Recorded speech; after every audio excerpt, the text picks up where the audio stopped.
Hi everyone, I'm Mike and welcome to the channel. Today I'm going to show you my tip on how to make your 3-season tent a little warmer in the 4th season with either this or this.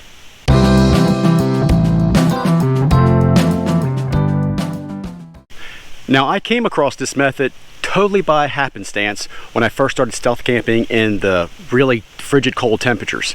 I thought, you know, I don't have a 4-season tent, and right now I don't have the needs for one. In my area we don't have those kind of winters. We have some weeks where it gets bitterly cold, but then it goes up, and usually our winters are around maybe in the teens to 20 degrees. But since I didn't need one, I thought, you know, how can I make my 3.5 season tent a little warmer in the 4th season? Now, of course, I don't need extra reinforcement for the poles for the wind, but I do need more material, and that's what it struck me to come up with this idea. Now, the tent I'm going to be using is the Alps Mountaineering Zephyr 1, but I have used this on the Alps Mountaineering Zephyr 3 when my wife and I have camped out in cold weather, and I was just trying to get her used to those temps. Now, what's the big tip? It's really simple, guys, but it does work. I used it with both of these, but I haven't used it with a third option that someone out there might try at one time or another. What I used is a regular 5x4 fleeced blanket. Now what you're going to do is lay this blanket over the tent body before you put on the outer rain fly.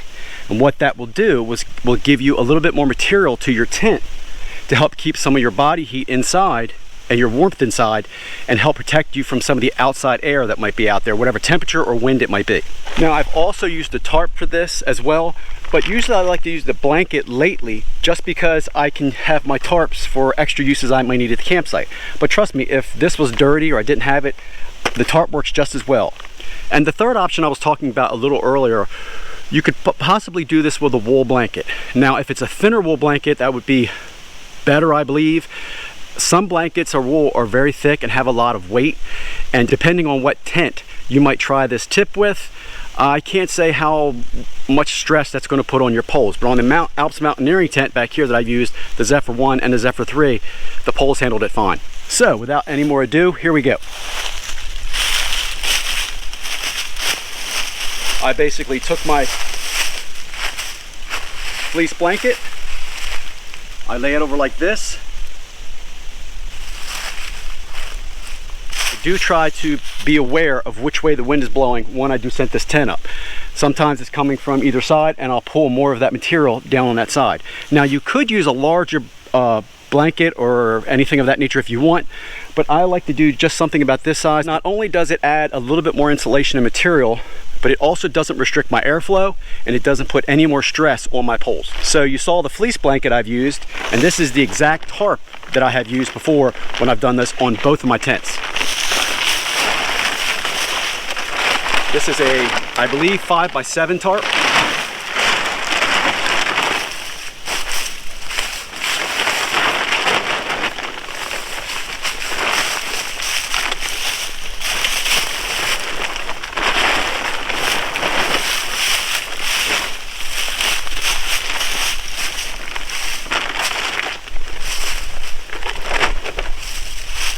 And basically you can see that that 5x7 did cover more of the tent body, and anything extra on the side I usually tuck under and put that under my ground sheet.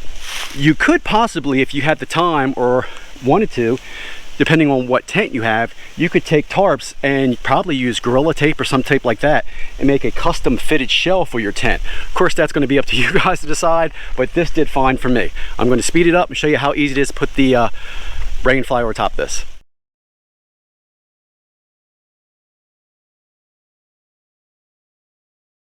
And there you go, just like that. As you saw, it didn't affect me putting my rain fly on at all. It doesn't get in the way of my door on this tent, but on my Zephyr 3 tent, I did have to lay that tarp in a different way because the vestibules on that tent are on the sides and not on the front.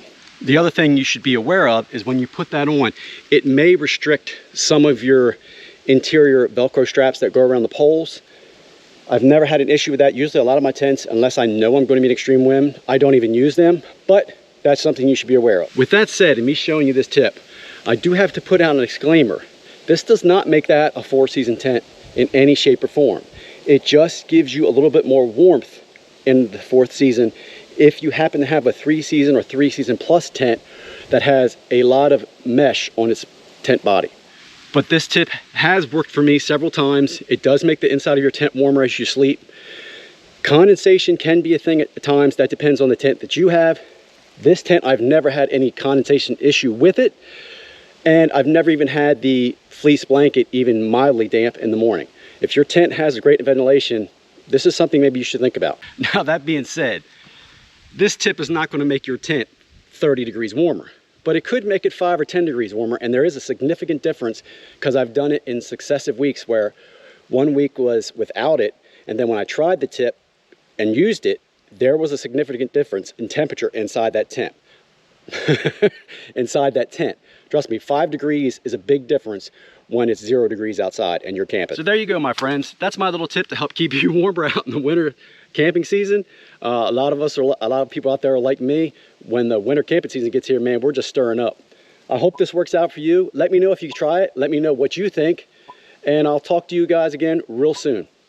Bye for now.